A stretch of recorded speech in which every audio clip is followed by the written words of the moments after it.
Alors, le collectif, ça s'appelle les Mardis du Luxembourg. Vaste question, pourquoi les Mardis du Luxembourg? Il y avait bien les jeudis de Sainte-Beuve, c'est normal qu'il y ait les Mardis du Luxembourg. En fait, c'est une bande de copains. Ça fait plus de 10 ans qu'on se retrouve très régulièrement pour discuter de l'actualité, de la société, du consommateur, du marketing ou de tout ce qui peut nous tomber sous la main. À une période, on se réunissait tous les premiers mardis du mois chez un copain qui avait ses bureaux à côté des jardins de Luxembourg. Donc il y avait d'un côté des jardins des gens intelligents qui réfléchissaient, et de l'autre côté une maison de retraite avec des gens qui dormaient. Et puis depuis, on se retrouve à d'autres dates, dans d'autres lieux, mais on s'appelle toujours les Mardis du Luxembourg, et on continue à réfléchir. Alors justement, vous avez sorti un livre sur la rupture, la disruption. Alors qu'est-ce que c'est la rupture en fait? La rupture, en fait, c'est ce qu'on vit aujourd'hui, et ce qu'on vit continuellement depuis plusieurs années. En fait, il y a deux choses qui caractérisent nos sociétés depuis un demi-siècle. D'une part, depuis le début des années 70, une crise économique qui n'arrête pas, avec des ressucés, la crise de ceci au Corée, la crise au Japon, des subprimes aux USA, etc. Et puis, depuis 1995, sans arrêt des ruptures sociétales. Alors il y a eu la nouvelle économie, il y a eu le web 2.0, il y a les médias sociaux, il y a l'ubérisation du monde, etc. Mais sans arrêt, tout change, tout se casse et tout repart quasiment à zéro. Avec... De plus en plus vite, en plus, à chaque fois, il y a les grosses entreprises qui avaient des monopoles et boum, tout d'un coup, ça change. On a terminé le siècle avec des IBM et des Microsoft. Aujourd'hui, on le démarre avec des GAFA. Et dans 10 ans, je ne sais pas qui seront les entreprises qui domineront le monde, mais ça sera encore certainement d'autres entreprises. Alors, justement, qu'est-ce que la rupture de manière concrète, et qu'est-ce que c'est positif pour les entreprises tout le temps? Alors, pour les entreprises, c'est positif si elles réussissent à s'adapter. Généralement, c'est plus positif pour les startups, parce qu'eux, ils n'ont rien à remettre en cause. Les grosses sociétés, c'est un peu plus compliqué. Pour la société, je dirais, c'est assez compliqué. Je dirais qu'il y a une période très euphorique de la rupture, qui était les grandes années de ce qu'on appelait le web 2.0, début des blogs, les gens commençaient à parler entre eux, etc. C'était hyper sympa. Et c'était hyper performant, pourquoi? Parce qu'en fait, ceux qui s'investissaient, qui discutaient sur le web, c'était en fait des pionniers, des aventuriers, et des gens qui avaient une volonté de faire évoluer le monde. Aujourd'hui, quand on va sur les médias sociaux, Twitter, Facebook, etc., en fait, on s'aperçoit que le village global retrouve des valeurs fondamentales du village de base, c'est-à-dire les ragots des cours, des couloirs, etc. Et que finalement, j'ai quasiment l'impression qu'on est passé d'une forme d'intelligence collective prônée par les pères du web 2.0, je renvoie à Oreilly qui avait utilisé le mot, à une espèce de bêtise collective qui est plus flagrante. Et des choses qui étaient, comme Agoravox, finalement, des symboles du web 2.0, aujourd'hui, c'est devenu le repère de l'extrême droite et de tous les gens qui renient les valeurs, etc. Ouais, donc en fait, ce qui s'est passé, c'est qu'on est arrivé dans une période où les médias sociaux deviennent en fait un outil mercantile, où les gens essayent de profiter du système pour faire de la promo, faire de la vente, alors que ce n'était pas l'esprit de départ.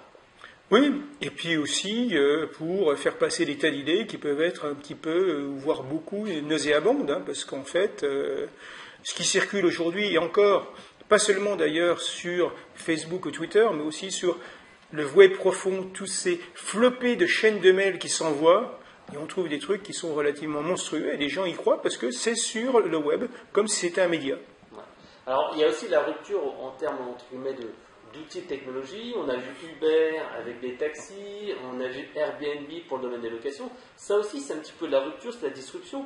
Est-ce que ça veut dire que c'est les grandes entreprises qui ne savent pas prendre en compte ces nouvelles tendances, ou qui préfèrent garder un monopole, ou qui ne savent pas remettre en question une structure ou une manière de travailler? Je dirais, c'est les deux choses. À la fois, je ne sais pas remettre en cause mes façons de travailler, mais c'est aussi des fois, je ne peux pas.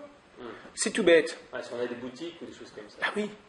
Tu prends Accor, c'est des milliers et des milliers de chambres d'hôtel. Qu'il y ait quelqu'un ou pas dans la chambre, il y a une femme de ménage qui va la nettoyer. Parce qu'il faut que la chambre soit propre, il faut l'entretenir, il faut la renouveler. Airbnb, que le gars qui passe à Paris vienne louer ta chambre ou qu'il la loue pas, ils s'en foutent. Eux, ils n'ont rien à perdre.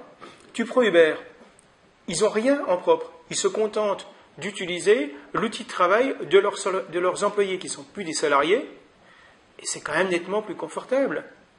Alors, ce qui paraît un peu bizarre, c'est qu'aujourd'hui quand même, la valorisation d'une boîte comme Uber, c'est 4 fois la valorisation d'une boîte comme Hertz.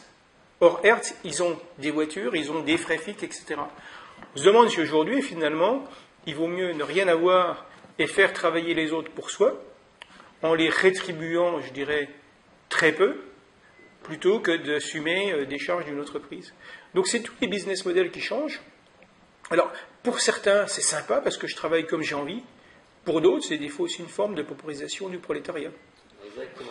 Alors, comment une grande entreprise peut arriver à gérer ces évolutions? Parce que si je suis La Poste, si je suis des groupes immobiliers, si je suis en fait, par exemple même la DTM, comment on fait pour prendre en compte ces nouveaux business models? Comment en fait on va pouvoir identifier les tendances et éviter des prix de court? Comment peut-on en fait prendre de l'avance en tout cas? Ben, on peut essayer de rester dans l'air du temps et de se dire que si mon business model est en train de disparaître, il faut que j'en invente un autre. Si on prend le cas de La Poste, par exemple, tout simple, La Poste, ils ont des milliers de gens sur le terrain et plus de boulot à leur donner, puisque maintenant les gens écrivent beaucoup moins, etc. Eh bien, il faut trouver comment occuper ces gens. Et il y a 2 façons de savoir comment on va occuper les gens. On peut avoir, depuis Paris, des idées géniales et dire maintenant les gens vont faire ça. Généralement, ça ne marche pas. Soit on demande aux gens sur le terrain qu'est-ce qu'ils pourraient faire, qu'est-ce qu'ils pourraient amener comme service. C'est de l'innovation participative, c'est un vaste programme que La Poste a mis en place. Donc ça, généralement, ça fonctionne mieux. Même si c'est compliqué, parce qu'en France, il y a tous les problèmes un peu de relations dans le travail, syndicat, administration, c'est pas simple. Mais globalement, ça va dans l'air du temps. Tu prends une société comme Monsieur Bricolage, par exemple, qui est une boîte qui est plutôt en retard par rapport aux grands leaders que sont Leroy Merlin ou Castorama. Et ils sont aperçus aujourd'hui qu'il y a de plus en plus de gens qui s'échangent leurs produits, qui se prêtent les produits, etc. C'est la consommation collaborative. Ils viennent de lancer le premier site de consommation collaborative, ça s'appelle La Dépanne. Et les gens peuvent échanger leurs perceuses, tout ce qu'ils veulent, gratuitement entre eux. Alors évidemment, ça paraît bête de se tirer une balle dans le pied, de démolir son business, mais en fait, non, parce qu'ils collent à l'évolution et ils peuvent espérer en tirer un certain nombre de profits. Donc parfois, il faut aussi tuer la poule aux œufs d'or pour passer à autre chose, ce qui est parfois un choix qui est difficile à faire. Si on a un business model récurrent ou on a un business model qui marche, il faut accepter. Alors, comment on arrive à faire ça? Est-ce qu'on doit anticiper les tendances? Toi qui es un spécialiste des panels, de la consommation des études, est-ce qu'on doit rechercher sur Internet? On doit écouter ses clients? On doit faire des études? Comment on fait en fait? De toute façon, on est dans une période d'évolution de rupture. Or, s'il y avait une chose que les consommateurs ne peuvent pas envisager, et donc le marketing traditionnel à la demande ne veut pas envisager, c'est comprendre les évolutions de rupture. Une évolution de rupture de ces dernières années, par exemple, c'était le téléphone portable.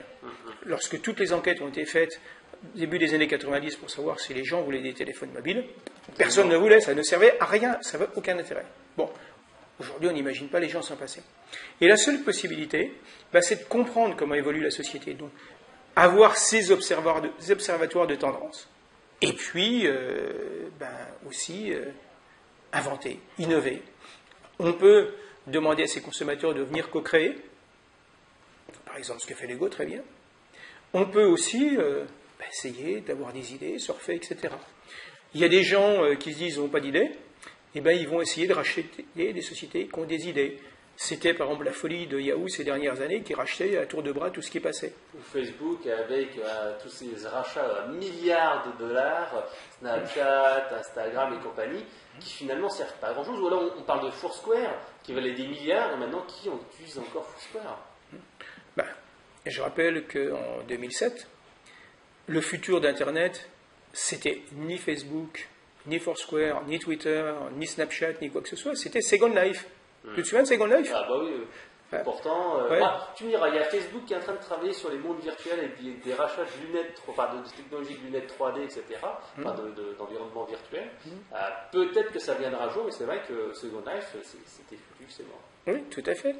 Mais je pense qu'aujourd'hui, les gens ont trop tendance à imaginer le futur par rapport à dire ah, je vais rajouter une innovation technologique géniale, etc. Une petite puce, un petit machin à ce qui existe. Résultat, c'est Periscope qui se lance et j'ai oublié leur nom. Google Hangout? Non, non. Mercat qui se lance 8 jours avant. Mercat se lance, lève je ne sais plus combien de centaines de milliers de dollars, alors que tout le monde savait que Periscope allait sortir. Et la première chose qu'a fait Twitter, propriétaire de Periscope, c'est de couper les API de Mercat. Et donc, résultat, une société qui a disparu. Je rappelle quand même qu'au SSWX d'Austin, l'année précédente, donc cette année c'était Mercat qu'on a couronné, l'année précédente c'était Secret. Secret, ça a duré 16 mois, Ouais, ça a levé je ne sais combien de milliers de dollars, et ça a disparu. Donc, je pense que ça, c'est la connerie à ne pas faire, de vouloir coller à la roue des autres. Aujourd'hui, de toute façon, il y a des tas de choses qui sont en train de se mettre au point dans les objets connectés, et je pense que les GAFA de demain seront dans ce secteur-là. Donc, c'est par là qu'il faut regarder, il faut continuer à envisager le futur qui va de plus en plus vite. D'accord. Alors, si on veut en savoir plus sur l'innovation de rupture, la disruption, je crois que donc, tu as sorti un livre collectif il n'y a pas très longtemps. Comment il s'appelle en fait? Alors, c'est dur à prononcer parce que c'est rupture. Vous avez 10 ruptures. Jeu de mots d'Henri Kaufmann, qui est à la fois le directeur de collection, mais aussi un des rédacteurs, avec d'autres. Je ne vais pas tous les citer, mais bon, il y a Yves Krief, il y a Alexandre Rispal, etc. On était une douzaine à avoir rédigé ce bouquin. D'accord. Et donc, il vaut combien? Et on le trouve où? À la FNAC, Amazon, etc. On le trouve sur le site de Kawa, et on le trouve sur toutes les librairies en ligne, mais pas sur les librairies physiques, puisque Kawa ne diffuse qu'en ligne. D'accord. Encore une fois, un exemple de disruption. Impression à la demande, impression sur Internet, enfin disponibilité sur Internet. Là, encore une fois, on voit que le modèle est en train de changer. Exactement. Et si on veut savoir plus pour toi, on va aller sur... Alors, si on veut savoir plus sur moi, on peut toujours aller sur mon blog, marketingisdead.net. Ça fonctionne toujours. Allez, à plus. Bye bye. À plus.